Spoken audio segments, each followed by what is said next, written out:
The case of Ryan Widmer. Ryan Widmer, a young athlete, was convicted of a horrific crime and is serving a life sentence with parole eligibility in 2025, over 10 years after the tragedy occurred. He is now fighting to overturn his conviction. The case has garnered widespread public attention across 3 neighboring states, sparking controversy surrounding his guilt. The unusual circumstances of Sarah Widmer's death and the lack of a clear motive for the crime have made this case highly controversial. Ryan and Sarah met at a local cafe they both frequented. When Ryan ordered a cup of coffee, Sarah noticed a book on his table that she had recently read. This shared interest in literature sparked a conversation that lasted several hours, covering topics such as books, movies, music, and their common interests. As they learned more about each other, they discovered a shared love for nature, traveling, and animals. With each successive meeting, their relationship grew closer and more trusting, eventually blossoming into true love. After a few months, Ryan and Sarah's relationship blossomed, and he proposed to her during a romantic dinner at the same cafe where they first met. Overjoyed, Sarah accepted his proposal. The young couple set a wedding date and began searching for a beautiful 2-story house in Hamilton. On April 10, 2008, they exchanged vows in a quaint and intimate church ceremony, surrounded by their closest friends and family. Sarah brought every detail to life, making the day truly unforgettable. She stunned in her white dress, leaving Ryan spellbound. Following the grand banquet, which was met with thunderous applause and joyful cheers, they embarked on a 2-week honeymoon to the Hawaiian Islands, where they reveled in each other's company and the breathtaking natural beauty. The young couple, deeply in love, had made plans for a future together, filled with hopes and dreams of starting a family. However, fate had other plans. On Monday, August 11, 2008, after Sarah finished her shift at the dental clinic, she met Ryan at her favorite cafe. They had dinner together, engaging in lively conversation, and afterwards walked home, where Sarah began sorting out the groceries she had bought. She then sat down on the couch, and Ryan handed her a glass of water and a pill, as she had complained of a headache during dinner. They spent the rest of the evening watching their favorite TV show, exchanging gentle kisses, and eventually, Sarah headed upstairs to the bedroom. She undressed, neatly folding her clothes, prepared a towel, lit scented candles, and put on her favorite music. Meanwhile, Ryan stayed downstairs, flipping channels on the TV remote, briefly stopping at a soccer game, and lying on the couch for about 10 minutes. He called out to Sarah over the soft music, but she didn't respond. Ryan slowly made his way upstairs, entered the bedroom, and turned on the TV. He called out to Sarah again, but was met with silence. Panic started to set in, and he rushed to the bathroom, where he found Sarah lying face down in the tub. Ryan immediately pulled the plug and grabbed the phone to call emergency services. At 10:49 p.m., the service recorded the call, with Ryan frantically yelling that his wife had drowned in the bathtub, likely having fallen asleep. In his panic, Ryan failed to follow the dispatcher's instructions, wasting precious time. Under the dispatcher's careful guidance, Ryan eventually managed to pull Sarah out of the tub and performed CPR on her repeatedly. The ambulance, accompanied by police officers, arrived at the Widmer home just 6 minutes after the call. The police were initially drawn to the scene of the tragedy. Upon inspection, the bathroom appeared clean and dry, with no signs of water or scattered supplies that would indicate a hasty removal of a body from the water. The bathroom was meticulously clean. Sarah lay on the bedroom floor, nude with dry skin, but her wet hair suggested drowning. The bedroom was also tidy, leading law enforcement to suspect murder. Ryan, wearing only his underwear, was thrashing about the bedroom. When medical professionals found no pulse, they began performing cardiopulmonary resuscitation. A pinkish-white discharge from Sarah's nose and mouth confirmed drowning. Medical staff attempted to intubate Sarah twice as she lay on the bedroom floor, but both attempts failed. She was then rushed to an ambulance, where 2 more attempts were made to revive her heart using a defibrillator, again without success. Throughout the ordeal, Ryan remained by his wife's side, visibly distraught and anxious, as described by medical staff. Within 20 minutes of arriving at the hospital, medical staff attempted to revive Sarah, but at 11:41 p.m., an emergency physician pronounced her dead. Ryan, overcome with grief, fell to his knees in the hospital hallway and wept. The sudden tragedy that occurred just 4 months after the wedding sent shockwaves throughout the city, and Ryan became the prime suspect in the murder of his young wife. Ryan's initial statement, given at the hospital, raised doubts about its accuracy. He claimed that only he and his wife were at home, and that nothing out of the ordinary had happened. They had dinner at a cafe, returned home, and watched TV together. Sarah had a headache, and he gave her painkillers and helped her to the bathroom when he found her. However, the emergency call record showed that the victim was lying face down, contradicting Ryan's account. The man was distraught, repeatedly calling out for Sarah. Under pressure from the investigator, Ryan shifted from being a victim to a participant in the investigation, working to uncover what had happened to Sarah that night. He agreed to let investigators search their house. Analysis of the medication Sarah took revealed it was a common painkiller, but it was discovered that Sarah's frequent headaches and migraines had led her to take a course of drugs that altered her hormonal balance, causing uncontrollable sleep. This became the initial theory behind Sarah's death. After searching the house, police found bloodstains on the carpet. When they arrived, the bathtub was dry and there were no wet towels. The tile floor was also dry and clean, leading police to suspect that Sarah had been murdered. No wet items, clothing, or other objects were found in the house that could have been used to soak up water. Ryan's statements during the 911 call and at the hospital were contradictory, which raised suspicions and turned him from a victim into a suspect. An examination of Sarah's body revealed bruises on her forehead, neck, armpit, and upper lip, as well as lacerations on her upper lip. However, there was no clear evidence of a struggle, as her fingernails were not broken or chipped, and there were no marks on her hands, elbows, or knees. Ryan's body also showed no signs of injury or struggle. An investigation by Sheriff Bishop was inconclusive, as all the bathroom supplies were in place, and there were no signs of resistance. It was unclear whether Sarah had taken a bath that evening, or if she had not resisted and allowed her husband to drown her. Sarah's autopsy, led by Dr. Russell Apt Grove, revealed that the cause of death was drowning, accompanied by multiple muscle hemorrhages in the front of her neck and contusions on her scalp. These injuries, which occurred before her death, raised many questions, but their origin remained unknown. The investigation struggled to make progress with no leads or answers. The toxicology tests found no traces of illicit or alcoholic substances in Sarah's blood. On August 13, 2008, Ryan was arrested on suspicion of aggravated murder of his wife. The decision was based on the discrepancies in the emergency call and the crime scene, as well as the injuries found on Sarah's body. This evidence was sufficient to charge him with her murder by drowning. Despite Ryan and Sarah's seemingly perfect relationship, with friends and neighbors testifying to their deep love for each other, and their public displays of affection, no one could understand what drove them to such a tragic end.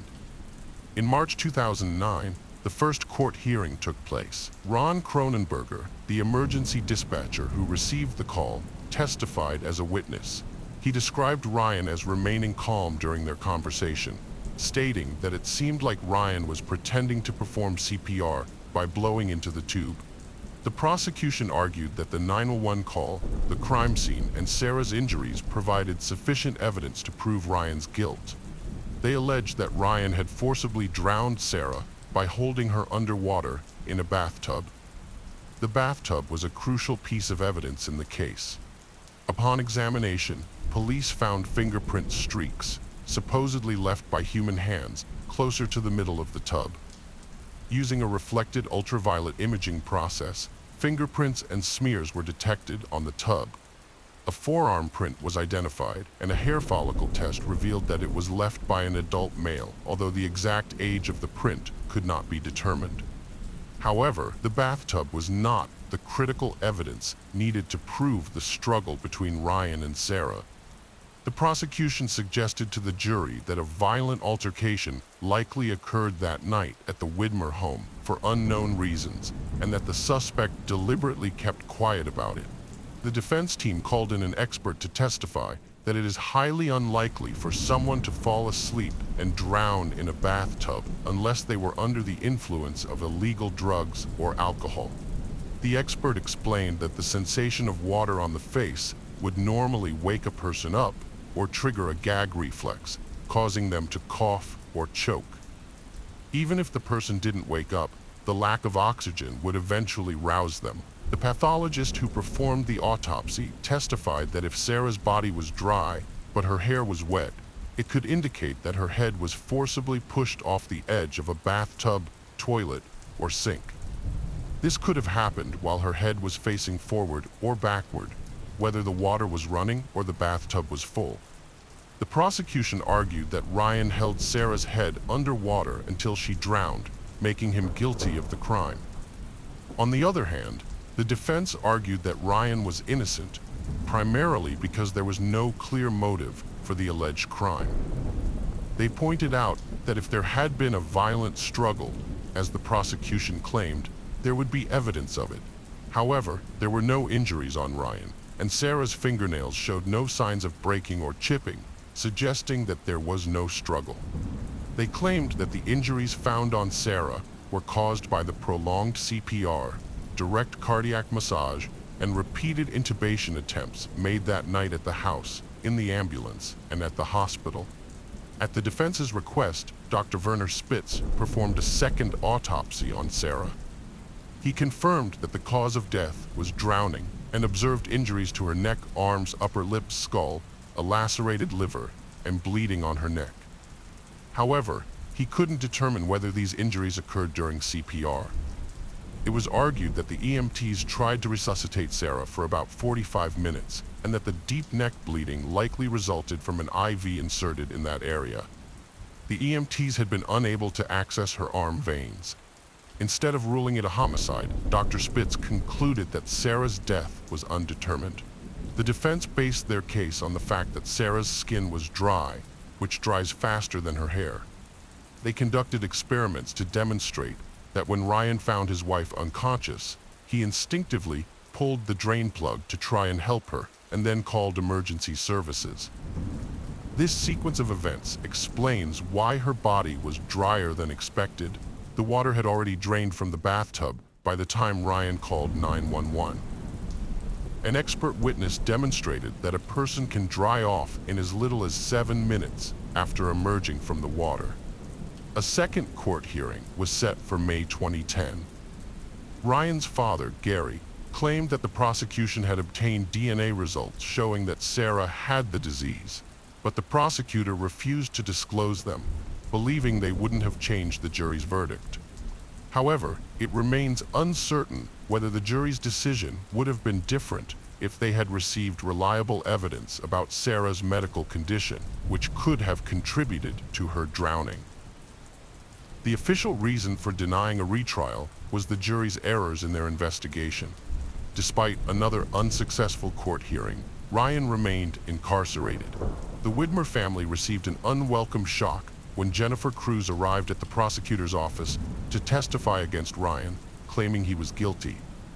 She identified herself as a friend of Ryan's, stating that they had regular communication via phone or email.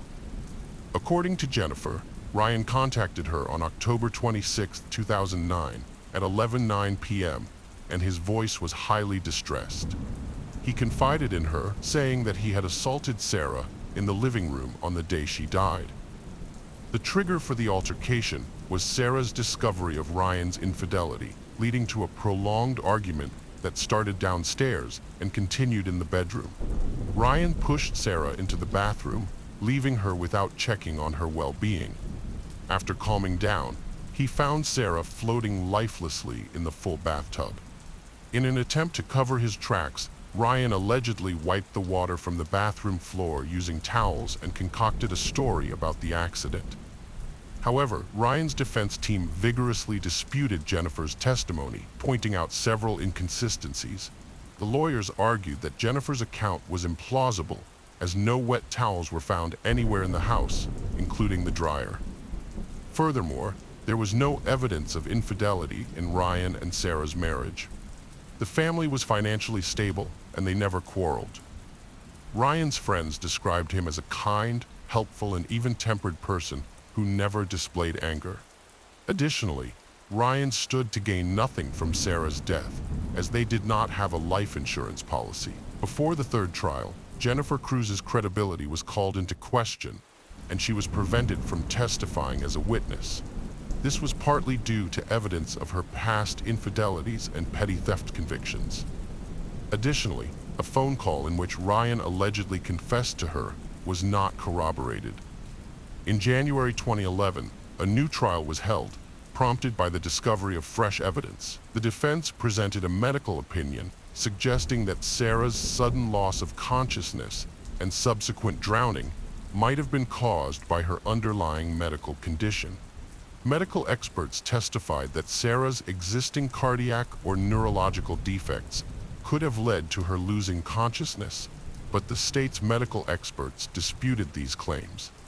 Sarah's co-workers revealed that she often slept in her car before starting her shift at the dental clinic, and that she frequently suffered from allergies and stomach pains. On the day of her death, Sarah mentioned to her co-worker, Dr. Benjamin Mesmer, that she was experiencing a headache and stomach pain. Later that evening, a friend spoke with Sarah, observing that she looked extremely tired and complained of a headache and neck pain. Sarah's friends were aware of her ability to fall asleep easily in unexpected places, with one even speculating that she might have had narcolepsy. However, Sarah's mother testified that her daughter did not have any sleep disorders and was a healthy child who regularly underwent medical examinations, which showed she was in perfect health.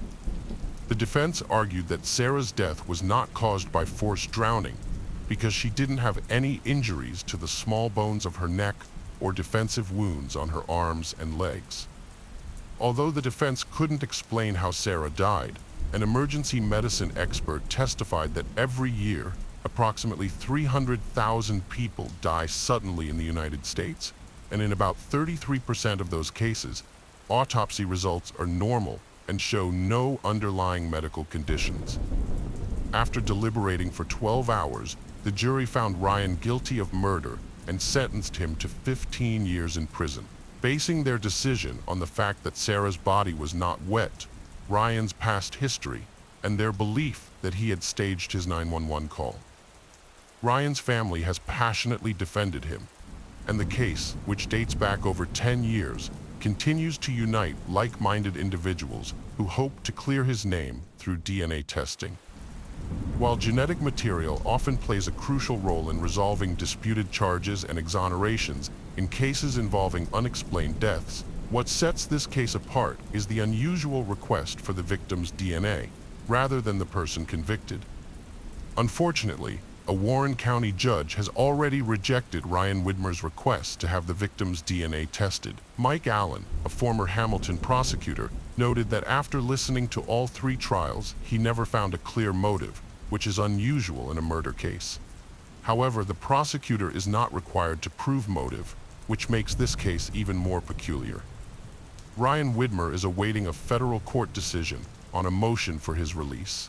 He has been imprisoned for 14 years, and his first opportunity for release will be in July 2025, unless a federal judge rules in his favor. According to University of Cincinnati law professor Donald Custer, who also works with the Ohio Innocence Project, proving innocence is not enough to be exonerated. There must be evidence of a constitutional error in the judicial process. In 2025, Widmer will be eligible for parole, but his lawyers believe it's unlikely he'll be granted parole because the parole board tends to favor inmates who express remorse, whereas Widmer maintains his innocence. The case of Michelle Davis. Michelle Ann Corner was born on December 15, 1966, in Iowa. By 2008, she was a 41-year-old mother of three living in Des Moines. Her divorce from her husband, Randy Davis, was nearly finalized, and she had taken steps towards starting anew. Michelle had moved into her own apartment and obtained a restraining order against Randy. This marked a significant turning point in her life. However, the years leading up to the divorce were tumultuous for the family. Michelle, described as friendly and adventurous, with a passion for motorcycles. She was a respected and authoritative secretary at a trucking company. On September 11, 2008, Michelle having finally escaped the burdens of her troubled marriage. Colleagues noted the change in her demeanor since her separation. Michelle left work around 4:30 p.m., but her newfound freedom was short-lived. Just after she left, 911 operators began receiving calls about an accident on Interstate 235.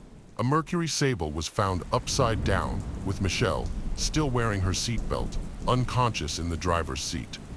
Paramedics rushed to the scene, but sadly couldn't save her. Michelle Davis was pronounced dead.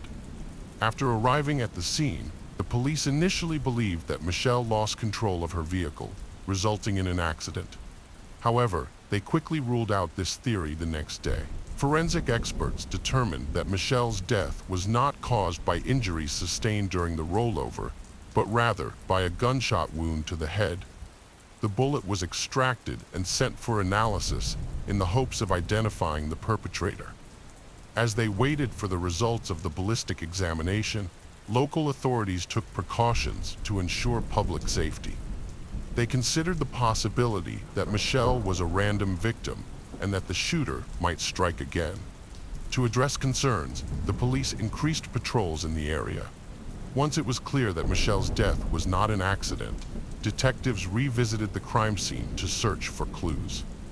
Unfortunately, their efforts yielded no results, as they found neither the cartridge case nor any other evidence to aid in the investigation. The police initially thought Michelle was the victim of a car accident, so the traffic services cleared the site, potentially destroying any evidence. Despite this, the detectives remained hopeful that they could still find answers by reviewing traffic camera recordings. These recordings often help solve cases, and this one was no exception. The investigators started studying the recordings from the traffic cameras, focusing on the one closest to the crime scene. They rewound the recording to the time when people started calling 911. After half an hour, they found what they were looking for. The video showed Michelle's car lying upside down, but the footage was of poor quality, resembling a slideshow with separate pictures and intervals between them. Michelle Davis's family was shocked when investigators revealed her death was not an accident. Her father, Michael Lee Corner, was particularly devastated, having lost another daughter, Cheryl Sue, in 1965, at just 1 year old, and now dealing with the loss of a second child. Michelle's family described her life as having changed significantly in recent times.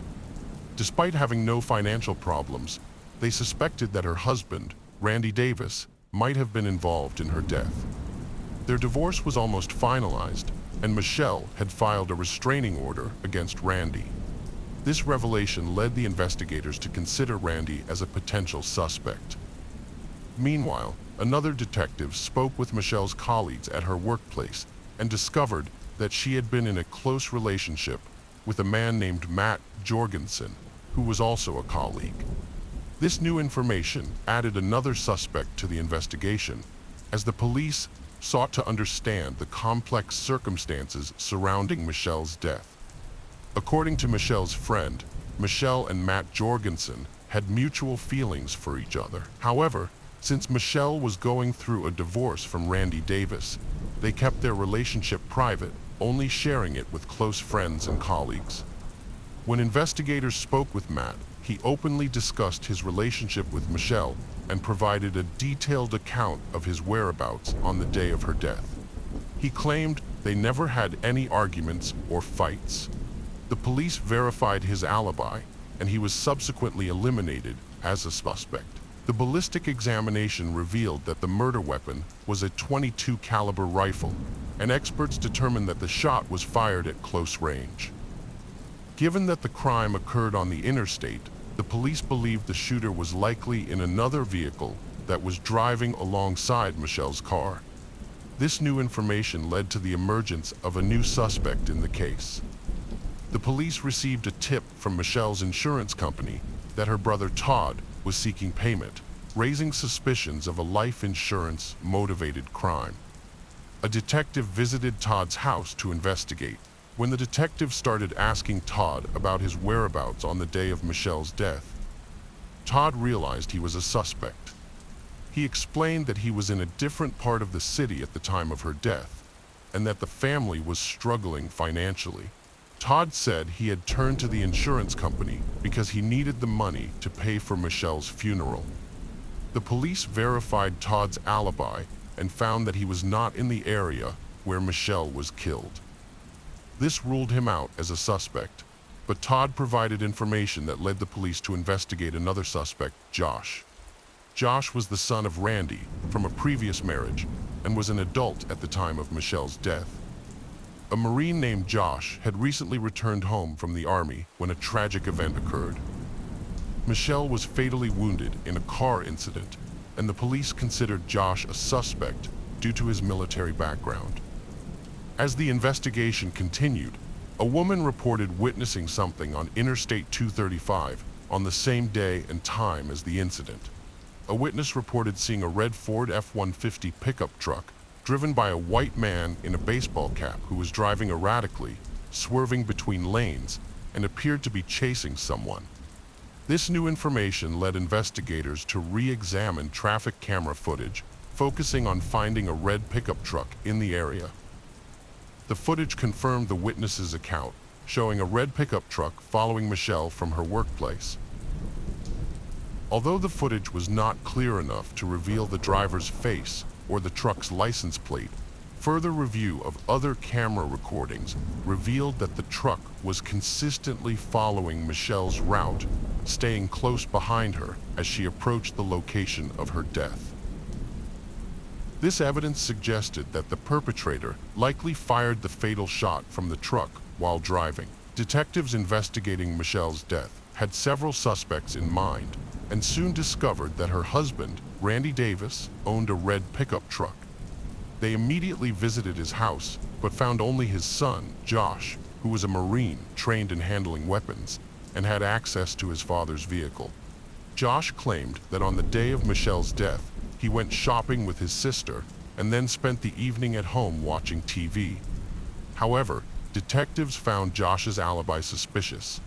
According to Josh, the divorce proceedings between Michelle and his father were challenging, partly due to Michelle's demand for half the house's value. Josh also stated that his father arrived home around 5:30 p.m. that day. The conversation with Josh revealed that he might have had a motive for the crime, as he was upset about Michelle trying to take part of his inheritance during the divorce. This led detectives to view Josh as a potential suspect with a possible motive. Meanwhile, the police canvassed shops and gas stations along the route from Michelle's workplace to the crime scene, hoping to find additional surveillance footage. Their efforts paid off when they discovered crucial footage at a store just a few miles from Michelle's workplace. On September 11, 2008, the day Michelle died, a red pickup truck arrived at the store at around 4 p.m. The truck was registered to Randy Davis. The police needed to determine who was driving it that day. Security footage showed the driver getting out of the truck and entering the store, but the poor video quality made it impossible to identify whether it was Josh or Randy. The man disappeared from view for a while, then reappeared, made a purchase, and left the store. It's worth noting that this all happened at 4 p.m., while Michelle left work at 4:30 p.m. The police continued to analyze the footage and found that the pickup truck returned to the store several times over the next 30 minutes, but the driver didn't get out of the truck on these subsequent visits. The truck's final appearance near the store coincided with Michelle leaving work. Despite being unable to identify the suspect, the police tried to contact Randy Davis again. This time, he responded and came to the police station. The investigators informed Randy of his rights and made it clear that he was not under arrest. Randy agreed to cooperate and answer some questions. When asked about his activities on September 11th, Randy mentioned that he was going through a difficult divorce with his wife Michelle, with whom he had been married for 17 years. Randy claimed to have worked as a carpenter and was at work on the day of the incident. When questioned about his return time, Randy initially hesitated before stating that he arrived home at 3:45 p.m. However, this statement contradicted the surveillance footage and Josh's testimony, which indicated that Randy arrived home around 5:30 p.m. Randy further stated that he didn't leave his home after 3:45 p.m. and was home alone until Josh joined him to cook dinner together. However, this information conflicted with Josh's testimony, which stated that he was already home when Randy arrived. The alibis of Randy and Josh were intertwined, and investigators realized that one of them was not telling the truth. To test Randy's reaction, investigators informed him that Michelle had died from a bullet wound, not from injuries sustained in a car crash. Randy showed little reaction to this news, pretending to be surprised and lowering his eyes. When investigators asked him when he last saw Michelle, Randy requested a lawyer, which ended the conversation. The investigation was lacking in crucial evidence, including the weapon used to take Michelle's life, so Randy Davis was released. On September 15, 2008, Michelle's family and friends gathered to pay their respects at her funeral. Randy Davis attended the ceremony, putting on a show of grief, including bursting into tears. The investigators were working hard to find the answer. Unexpectedly, Josh Davis, Randy's son, walked into the police station with his lawyer and offered to make a statement. According to Josh, his father's car was parked in the driveway when he returned home from his sister. On September 11, 2008, Randy Davis committed a horrific act of violence. His wife, Michelle, had filed for divorce and was seeking part of the property in the divorce proceedings. Randy was unable to accept this and decided to take drastic measures. According to his son Josh, Randy had been planning this act of violence and had even told Josh that he was going to do something that would make Michelle regret it. Josh tried to stop his father, but Randy was determined to carry out his plan. Randy parked his red pickup truck outside the store where Michelle worked and waited for her to leave. He drove past the store several times, making sure not to miss the moment. When Michelle left work, Randy followed her and eventually found the right moment to strike. He rolled down the passenger side window and fired, shooting Michelle.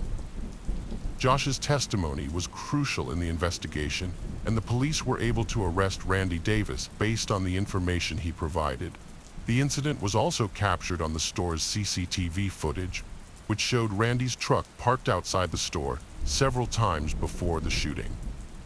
Randy Davis was initially charged with first-degree charges for the death of Michelle, but he made a deal to plead guilty to second-degree deprivation of life in exchange for a reduced sentence. As a result, Davis was sentenced to 50 years in prison in 2010. The case of Christina Ann and Thompson Harris. Christina Ann Thompson, 30, and Jason Thomas Harris, 40, had been married since 2003 after dating for about 5 years. They had their first child in 2009, and their lives changed significantly. Despite the challenges of everyday life, they seemed happy with their new life as parents. Christina took care of their child and the household, while Jason worked at a plastics factory. As their child grew up, Christina had the opportunity to contribute to the family budget by getting a job. However, in May 2014, she had to take maternity leave as she was expecting her second child. On September 29, 2014, Jason left for work and exchanged a few words with Christina, who was not feeling well due to a cold. Despite her poor health, she assured Jason that she was okay. A few hours later, Jason called his wife to check on her, but she didn't answer the phone. This sparked worry in Jason, as he couldn't understand why Christina wasn't answering his calls. Jason couldn't reach Christina, so he asked a neighbor to check on her. He told the neighbor that Christina was sick and wasn't answering her phone. The neighbor went to the house, knocked on the door, and called out to Christina, but no one answered. Since the door was unlocked, the neighbor went inside and found Christina lying on the bed. She couldn't wake Christina up, so she called 911 and then got a neighbor who was a registered nurse to help. The nurse checked Christina's pulse and confirmed that she had passed away. On September 29, 2014, 4 months after giving birth to her second child, Christina was found dead in her house. When the police arrived, Jason was already there. He told them that Christina was sick and he had left her alone in the morning. 2 days later, the medical examiner determined that Christina's death was caused by an overdose of a prohibited substance. This news shocked her family and friends. Christina, a mother of 2 young children, was found dead, and many people who knew her were shocked. They claimed she had never used illegal substances. Her mother, Kathy May, reported to the police that Christina was fine when she saw her the day before her death, contradicting her husband Jason's statement that Christina was struggling with a cold. Kathy May also revealed that Christina described her marriage to Jason as complicated. Jason was unhappy in the marriage, but didn't want a divorce because he didn't want to pay child support or lose custody of their children. The neighbors who discovered Christina's body shared some information with the police.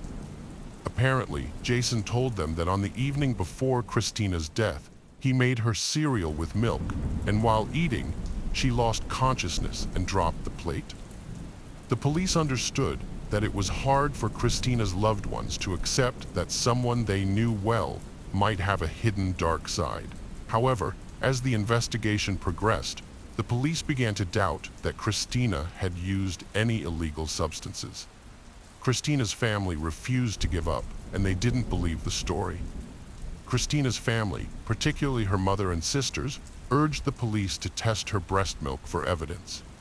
Initially, the police delayed this request for 48 hours, but the family's persistence eventually led them to comply. This marked the first time in Michigan's history that breast milk was used as evidence in a case.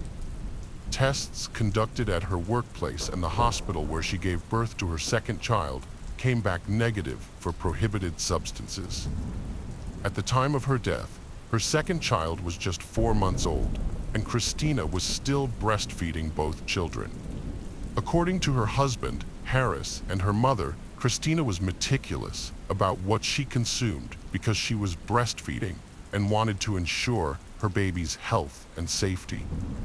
Christina had been pumping and storing her breast milk in a freezer, with some of the frozen milk stored at her mother's house. Investigators tested 3 bags of breast milk for prohibited substances, using the dates on the bags to determine which ones were frozen before her death. The results showed no traces of banned substances in any of the milk samples. This finding suggested that Christina had not taken the substance that caused her death. Only one person, Jason's sister, had claimed that Christina had used banned substances. This statement led investigators to take a closer look at Jason and consider the possibility that Christina's death was intentional. The investigation was slow, and it's unclear how it would have progressed without the active involvement of Christina's family. Her mother, Kathy May, kept in close contact with the Davidson police, reminding them about her daughter's case. In August 2016, almost 2 years after Christina's death, Kathy May was able to get the Davidson police to turn the case over to the Michigan State Police. With new investigators on the case, the story began to unfold, revealing more information about Jason Harris's behavior before and after his wife's death. Harris was involved in multiple extramarital affairs, and Christina was aware of these infidelities. She had confided in family members and co-workers about the situation, including the fact that Harris was texting another woman while she was in the hospital giving birth to their youngest child. Christina had expressed concerns about her safety, telling a coworker that if she died, Harris would be the one responsible. When asked if she was serious, she confirmed that she was. Harris had made public statements that questioned the paternity of their second child and had complained about Christina's behavior after giving birth, saying she was depressed and refusing to work. He also complained about her nagging him. A co-worker of Harris's reported that he had made disturbing comments about Christina, including expressing a desire for her death. This co-worker described the relationship between Harris and Christina as toxic, citing frequent arguments between they. The most alarming aspect of this case is that Harris was open about his desire to get rid of Christina, and he even took steps to harm her. Unfortunately, his words and actions were not taken seriously until it was too late. Harris had attempted to poison Christina on at least 2 occasions by mixing substances into her drinks. Fortunately, Christina was able to detect the unusual taste and avoided drinking the beverages. Harris asked a coworker for a substance that would not affect the taste or smell of food and drinks, explaining that he wanted to poison Christina so she wouldn't feel anything. When he told another coworker that Christina didn't drink the water with the substance because it tasted funny, the coworker refused to give him more pills. A coworker testified that Harris told him he wanted to stop Christina from nagging him, but the coworker thought he was joking. Harris also told a coworker that he had hired someone to kill Christina, but the person was arrested before they could carry out the task. Harris then asked the coworker to kill Christina in exchange for $10,000, which would be paid from a $100,000 life insurance policy Christina had through her employer. The coworker refused the offer, believing that Harris was just venting his emotions and that the offer to kill Christina was a joke. He remembered the conversation as Harris saying something like, "I'm tired of her. I'm going to get rid of her." Back to the case, the 911 operator asked the neighbor who found Christina's body if there were any needles at the scene, but the neighbor did not see any. The neighbor, a registered nurse, testified that Christina's body was cold and stiff, had no pulse, and had a white foamy substance coming from her mouth. The neighbor did not attempt to resuscitate Christina because she was already dead. The paramedics who responded to the scene confirmed that Christina was dead.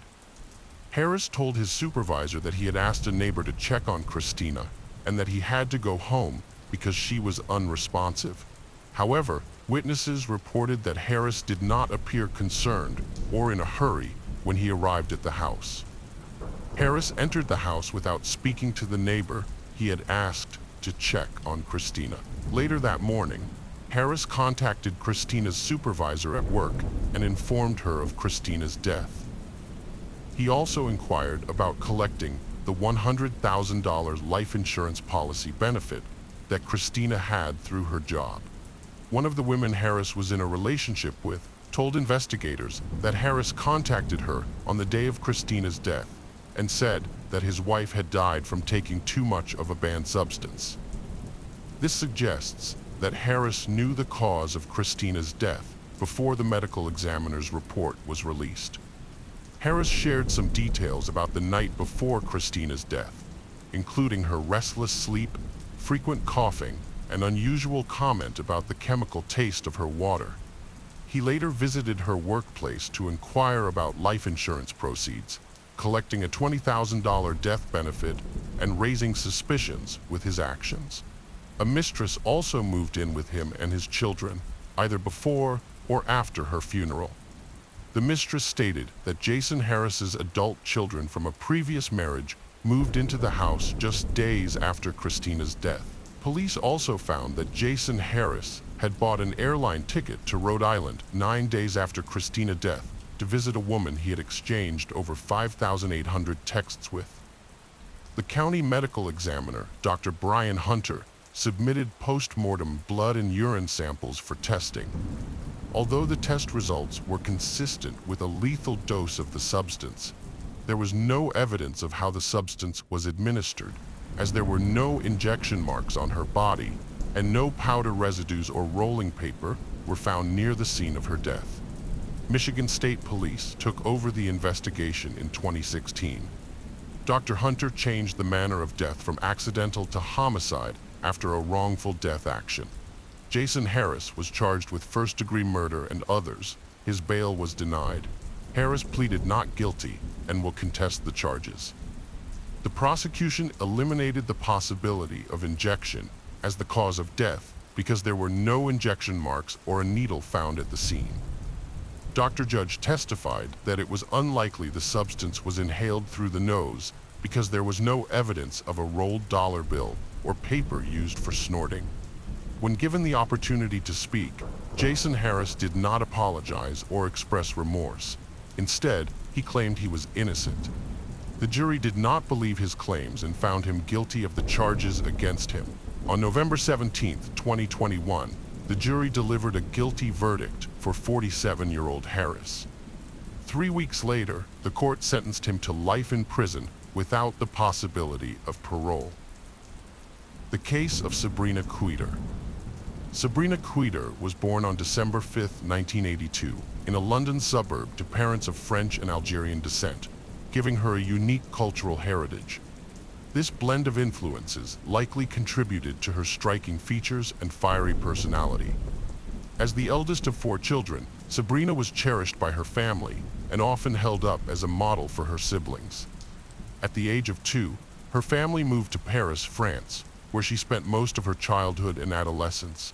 However, during her school years, Sabrina's complex and difficult personality began to emerge. Former classmates have described her as arrogant, domineering, self-absorbed, and extremely selfish. She had few friends, either at school or in her neighborhood, as she believed she was superior to those around her. Sabrina was particularly hostile towards bright and outgoing girls, viewing them as rivals and enemies. Despite her stunning physical appearance, she was a striking brunette with brown eyes and an impressive figure. Sabrina's inability to form genuine connections with others held her back from pursuing a career in modeling, where her looks could have taken her far. Instead, she often sought to manipulate those around her. As a child, Sabrina showed promise in sports and had some interest in music, but her lack of persistence and inconsistent effort hindered her from achieving success in either area. Later, Sabrina alleged that she was mistreated by her maternal relatives in France during her childhood, but these claims were never confirmed. In contrast, her family maintained that they spoiled her and that she always sought attention. During her teenage years, Sabrina's athletic ambitions were prematurely halted by a back injury, which in turn led to her dependence on prescription painkillers. In an attempt to obtain these drugs illegally, she was arrested and received a warning from the police. Sabrina was extremely self-absorbed, constantly craving attention and admiration for her appearance. She firmly believed that her future would be filled with luxury, glamour, and interactions with celebrities, and was even convinced she was born to be a star. At times, her fantasies became so vivid that they distorted her perception of reality, making her believe she belonged in the Hollywood elite. Sabrina holds a degree in English and French literature from the Sorbonne, but since 2006, she has falsely claimed to work in various roles in the fashion industry, such as stylist, makeup artist, fashion designer, or designer, despite lacking actual expertise. Sabrina, known for her stunning looks, has a history of captivating men and exploiting their affection. However, she never considered any of her suitors worthy of a serious relationship, waiting instead for a submissive partner who would obey her every command. After completing her education, Sabrina remained unclear about her life goals, feeling entitled to everything without putting in effort. Nevertheless, she enrolled at the prestigious Sorbonne University and simultaneously worked at a sweet shop to support herself financially. It was there, at the age of 18, that she met Wissam Medouni. Medouni, 6 years her senior, was a manager at a major French company's head office and a graduate of one of Paris's most prestigious universities. He aspired to earn a master's degree to advance his career, despite not being particularly handsome or part of elite social circles. He fell deeply in love with Sabrina and was willing to fulfill all her desires. Sabrina, in turn, found Meduni appealing, seeing him as someone she could manipulate and as a ticket to a wealthy lifestyle. She was drawn to his ambition and capacity for career success, as well as his willingness to pamper and spoil her. The couple began dating in 2000 and moved in together within a few months. Sabrina's true nature was soon exposed as she attempted to control Meduni in every way possible. When her demands were not met, she would throw tantrums, manipulate others, and even resort to physical violence. Moreover, she began to openly cheat on Meduni, not even trying to hide her infidelity or justify her actions. She would engage in flings with anyone, from casual acquaintances to Meduni's closest friends or colleagues. Despite Meduni's numerous attempts to end the relationship and leave her, he always found himself returning to her, unable to break free from his deep love for Sabrina.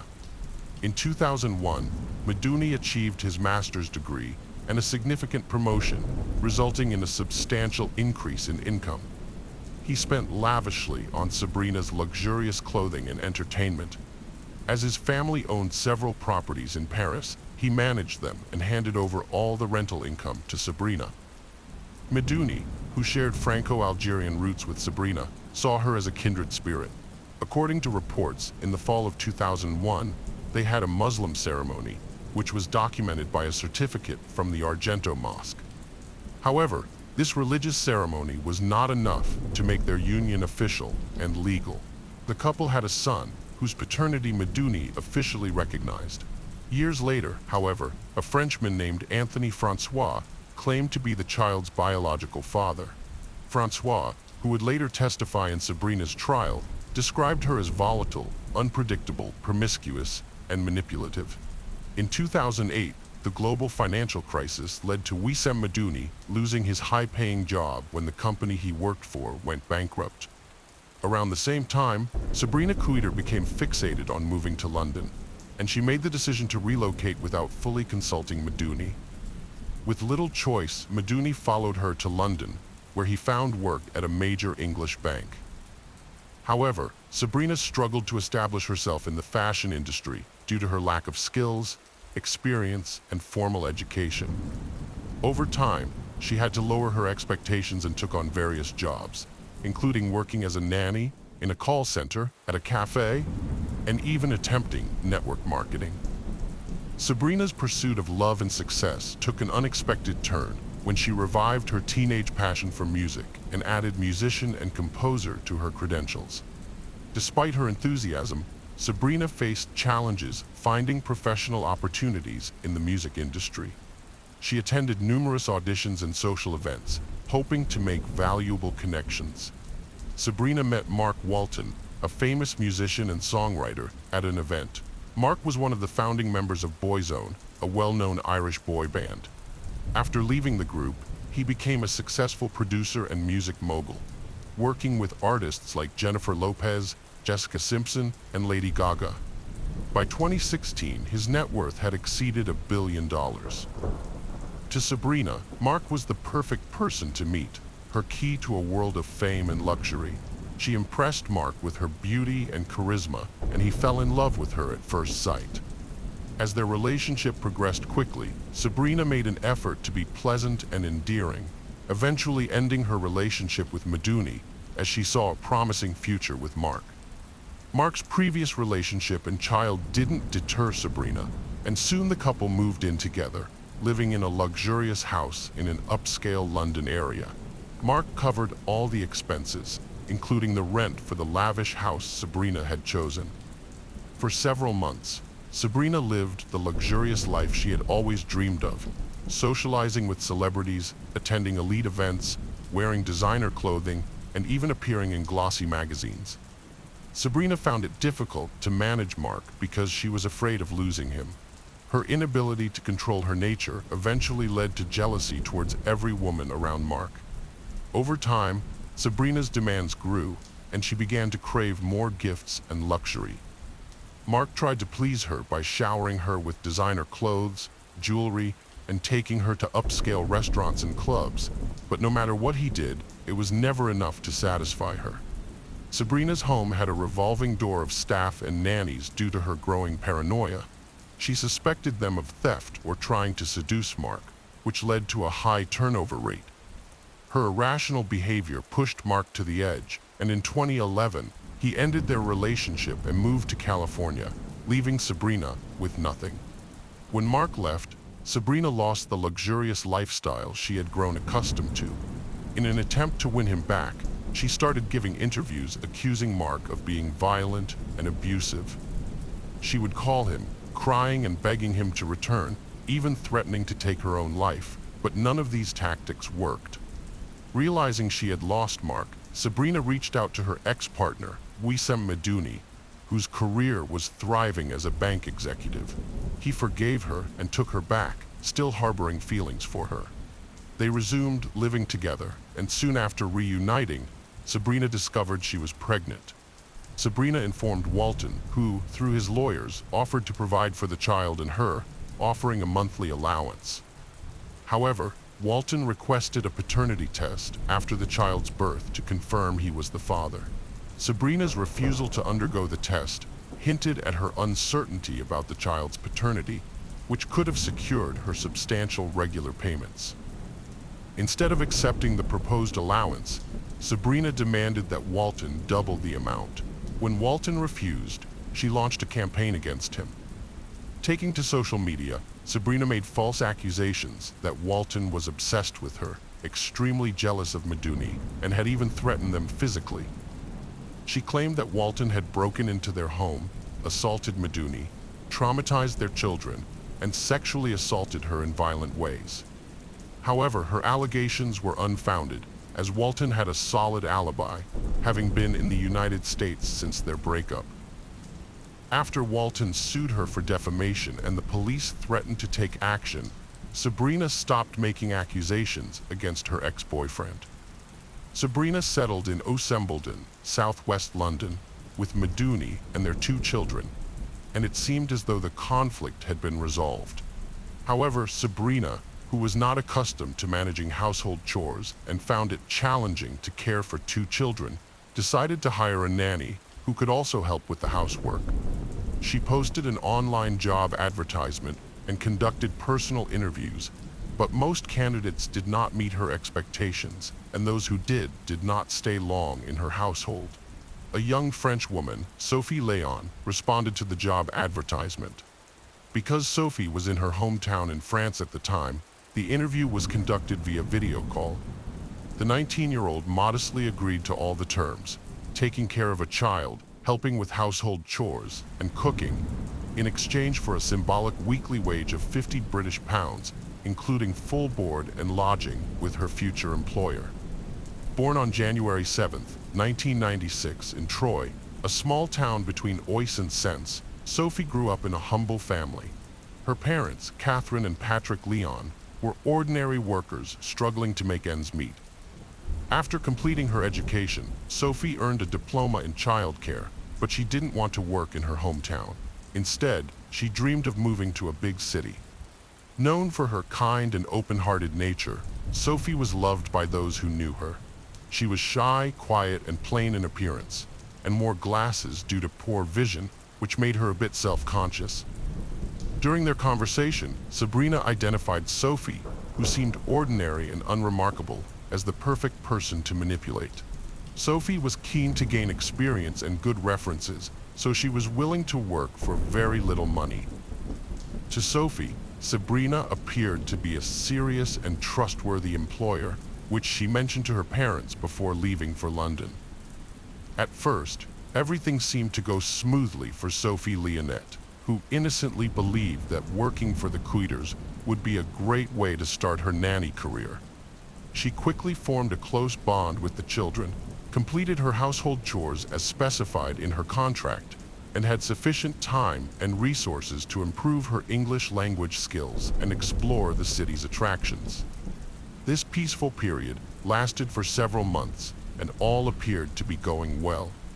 Problems arose when Meduni lost his job, leaving the family with only one stable source of income. the monthly child support payments from Walton. Sabrina then demanded that Walton increase these payments, but he requested a DNA test to confirm his paternity first. As a result, the family struggled financially, finding it hard to afford their rent and basic necessities. Sabrina, who was unwilling to give up her luxuries and determined to maintain her socialite lifestyle, became increasingly irritable and aggressive, often taking her frustrations out on the young nanny. With their remaining funds, the couple attempted to start a bakery business, but it failed. Sabrina then turned to Walton, asking for a large sum of money to launch her clothing line, but he categorically refused. This led to tears and complaints from Sabrina about poverty. Sabrina frequently vented to Leonette about her ex-lover, and the nanny tried to console her employer. One theory claims Sabrina Cooder masterminded a blackmail plot targeting Walton. She allegedly planned to frame Sophie as Walton's partner in crime and lover, planted in their home to cause chaos and put their children in danger. Sabrina supposedly believed Walton was using Sophie as a tool for revenge, motivated by the nanny's supposed infatuation with him. Cooder allegedly wanted to record Sophie's fabricated confessions and present them to the police as evidence, which would be enough to demand compensation from Walton for his alleged wrongdoing. However, Sophie refused to give false statements on camera. An alternative theory, as argued by Cooder's lawyers in court, suggests that due to her mental health issues, Sabrina genuinely believed in her conspiracy theory, viewing Sophie as an enemy and a threat to her family. According to this version, Sabrina didn't coerce the nanny into giving false testimony. Instead, she sincerely believed Sophie was Walton's accomplice, infiltrating their household to harm them. Sophie's life rapidly deteriorated into a living hell. She was housed in a wealthy home, but it felt like a torture chamber in the basement. At first, her employers piled extra work on her without a pay rise. Soon she was trapped in a relentless routine of chores from dawn till late at night, leaving her no personal time or freedom to leave the house. To make matters worse, her salary was stopped, and her passport was confiscated to prevent her from escaping or returning to France, effectively holding her captive. Her family contact was strictly monitored. The situation only got worse. Sophie was hardly fed and was coerced into making false accusations against Walton, a man she had never met or known. Her communication was limited to screams, insults, and threats, with accusations of theft flying her way. She was warned that she would be imprisoned if she refused to comply with their demands against the musician. Cooder's used brutal tactics when threats failed. Sophie was confined to a cold basement, given scarce food, and physically abused. She grew weak and emaciated. Slaps and hair-pulling escalated to violent assaults, including a broken nose. The beatings became daily, with new cruelties designed to inflict pain. The London house basement became a torture chamber with no escape. In 2017, Sabrina took Sophie Leon, a malnourished and abused 21-year-old nanny, to a police station to testify against Mark Walton. However, when questioned, Sophie remained silent. The police, instead of helping her, allowed everyone to leave despite her obvious signs of abuse, including weighing under 88 pounds, hair loss, a missing tooth, and a limp. In mid-September 2017, Sophie Leon called her mother, Catherine, in tears, confessing that she wanted to return home but lacked the money to do so. Catherine reassured Sophie that she would buy her a ticket and told her to pack her bags immediately. Sadly, this was the last time Catherine would ever hear her daughter's voice. Just a few days later, on the evening of September 20th, 2017, the authorities were alerted by the Cooders' neighbors, who had noticed a fire in the yard. What alarmed them was not the fire itself, but the overpowering, sweetly greasy smell it emitted, which one neighbor likened to the smell of burning flesh and hair, combined with something unidentifiable. The thick smoke lingered, leaving a putrid stench on clothes and skin. When firefighters and police arrived, the homeowners, who seemed strangely calm and oblivious to the reason for the emergency visit, met them after extinguishing the fire. A charred human hand was discovered in the ashes. The couple was promptly arrested, and heavily burned human remains were recovered from the fire. Although the gender and age of the deceased could not be determined initially, the body was eventually identified as Sophie Leonette, recognizable due to the melted metal frame of her distinctive glasses, which were found fused to her skull.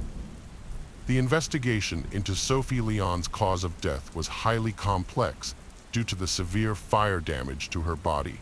Despite these challenges, forensic experts discovered evidence of extreme physical abuse, including multiple rib fractures, jaw damage, and blunt force trauma to her skull and limbs, indicating she sustained these injuries while still alive. Further examination revealed missing teeth and severe nose damage, suggesting Sophie endured prolonged and intense beatings, resulting in broken bones and knocked-out teeth. Disturbing video recordings found in the house exposed the sadistic nature of her captors, who tortured and coerced Sophie into confessing to colluding with Walton and intending to harm the children.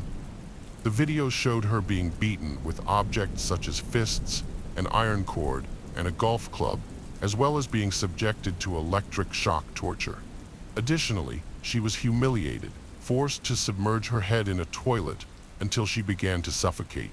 Experts believe it is likely that Sophie died from asphyxiation before being burned, sparing her from the agony of being alive during the burning.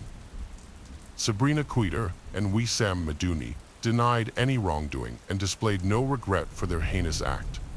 After killing their nanny, Medouni went to a nearby supermarket where he purchased firelighter fluid to burn the body and groceries for his family's dinner, behaving as if nothing untoward had occurred. In March 2018, the court proceedings against the ruthless duo commenced. Sabrina attempted to depict herself as a victim, alleging that Mark Walton's constant harassment had pushed her into a pathological state. However, medical evaluations revealed that although Sabrina suffered from mental health issues, she was not insane and had full awareness of her actions. Wissam, who was physically fit, was psychologically dependent on Sabrina, submitting to her will and obeying her blindly. On June 26, 2018, the court delivered a guilty verdict to the couple, convicting them of torturing, humiliating, and murdering their nanny in exceptionally cruel circumstances. The court handed down life imprisonment sentences with the possibility of parole only after 30 years. Notwithstanding this, both defendants refused to accept responsibility for their actions and instead appealed to reduce their sentences. Sabrina even attempted to fake mental illness to be transferred from prison to a hospital, but this ploy was unsuccessful. Mark Walton, who attended the trial, was overcome with remorse for his ex-partner's brutal actions, which were driven by a warped desire for his attention and financial gain. He offered his heartfelt condolences to the victim's parents and spontaneously pledged a substantial donation to support the grief-stricken family who had lost their beloved daughter. The case of Kira Steger. Kira Steger was born on November 19, 1982, in Des Plaines, Illinois, to parents Marcy and Jay Steger. They remembered her as a vibrant, dedicated, and kind-hearted person. At the time of her disappearance, Kira worked at 2 stores in the Mall of America, Wet Seal and Delia's. Her co-workers were not only close friends, but also like family to her. Kira had a remarkable ability to recognize people's hidden strengths and had a promising future ahead of her. However, her life took a tragic turn when she mysteriously vanished on February 21, 2013. On the day she disappeared, Kira had a shift at work and was looking forward to a dinner date with her husband, Jeffrey Trevino, at a nice restaurant after her shift ended. Kira and Jeffrey had met 3 years prior and quickly fell in love, eventually getting married. To those around them, they appeared to be a happy and stable couple, with only occasional disagreements that they kept private. Neither their relatives, friends, nor co-workers were aware of any significant issues in their relationship. On Saturday, February 23rd, Kira's co-workers became concerned when she failed to show up to work. She was known for being punctual, strict, and adhering to her schedule. When they couldn't reach Kira, they called her husband Jeffrey. According to Jeffrey, Kira had left their house the previous morning and hadn't returned.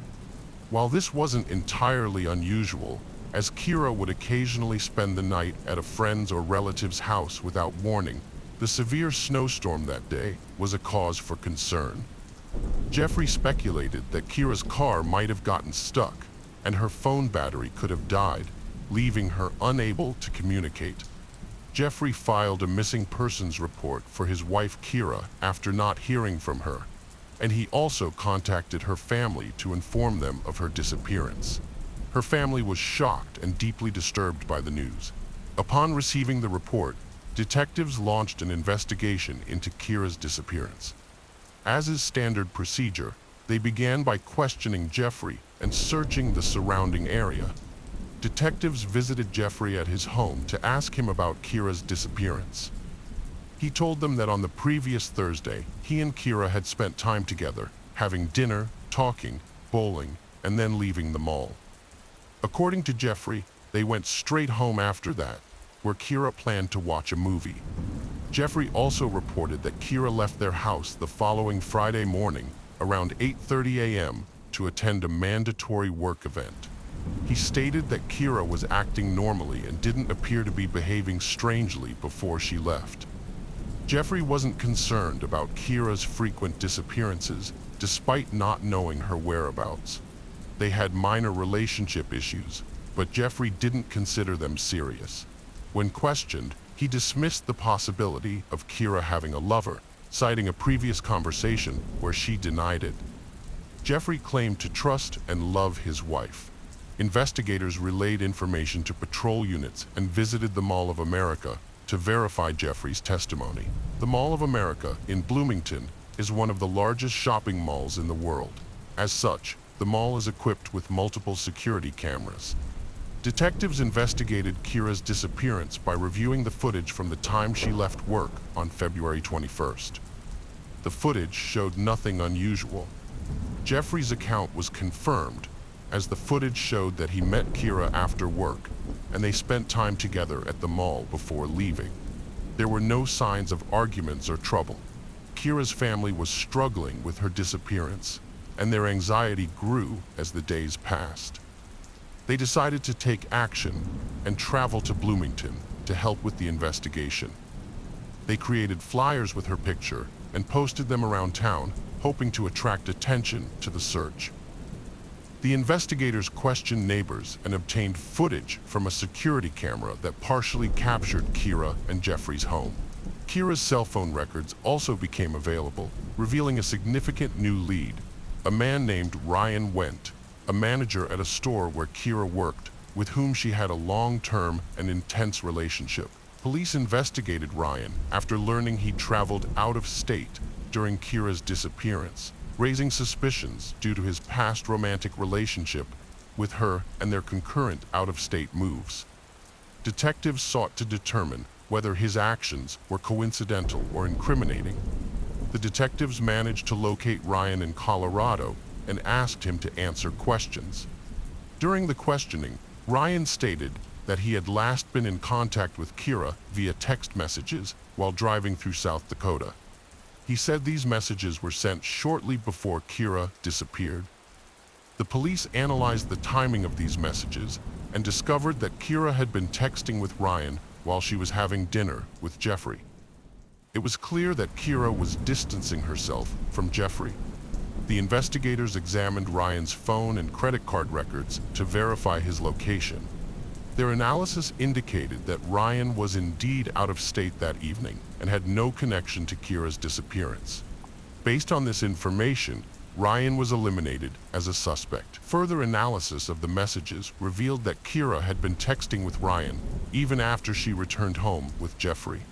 However, her phone activity ceased at 11:44 p.m., and she has not been active since. The team of investigators reviewed video footage from a surveillance camera at Kira's neighbor's house. The camera's rapid movement made it difficult to observe, but it did capture Jeffrey and Kira's house for a few seconds. According to Jeffrey, they returned home after dinner and bowling, watched a movie, and went to bed. However, the footage showed Kira's car backing into the yard at 2 a.m., and driving away, despite the poor video quality and constant motion. Jeffrey claimed he drove to the gas station to fill up Kira's car, as she had asked him to do before her commute the next day. His alibi checked out, as he was indeed seen at the gas station around 3:30 a.m. However, after leaving the gas station, he didn't return home. Instead, he headed towards the highway, but his exact destination is unknown. Although a neighbor's camera didn't capture him returning home, it's possible he may have arrived when the camera was facing a different direction. Kira's Chevrolet was seen leaving her residence at 9:21 a.m., but the driver's identity couldn't be determined. A missing person report was filed on February 23rd. On February 25th, police received a call about a suspicious vehicle near Kira's workplace.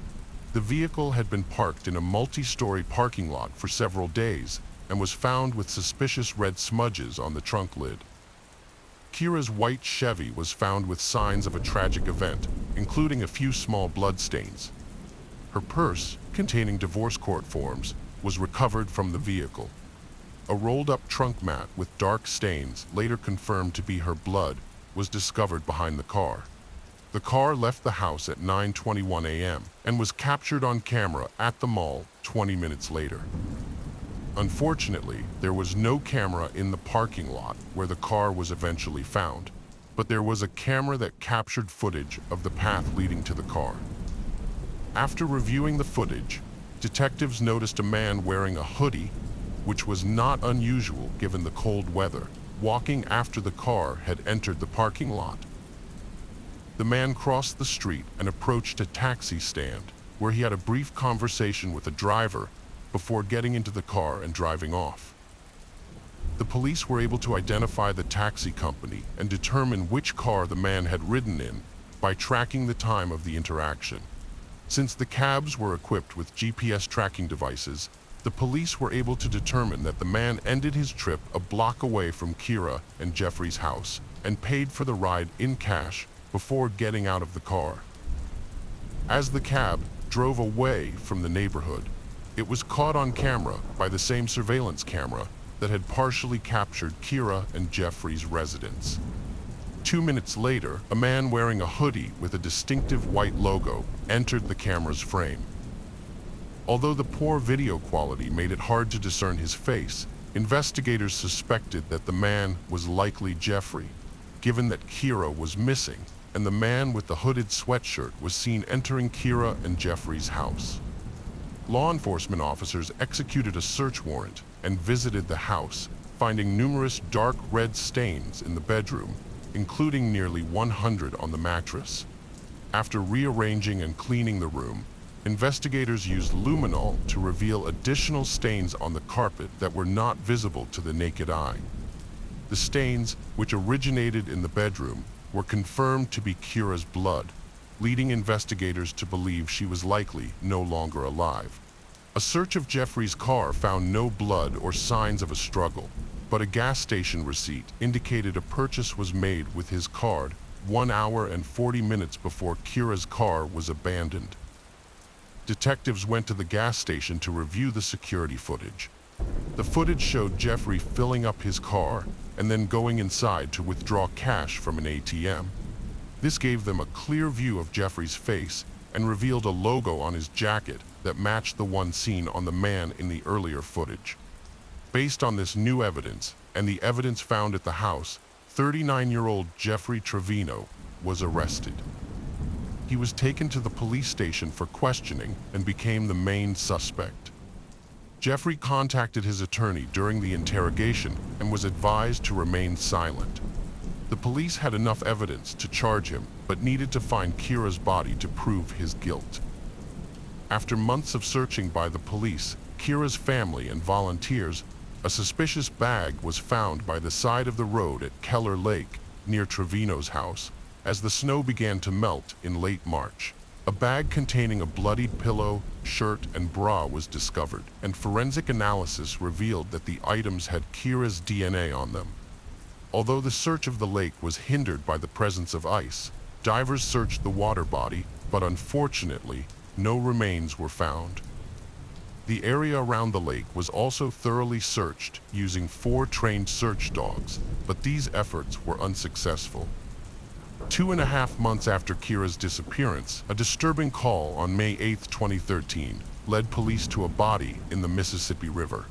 Body was identified through dental records as Kira Steger, with severe blunt force trauma and a fractured index finger, making her exact cause of death impossible to determine due to decomposition.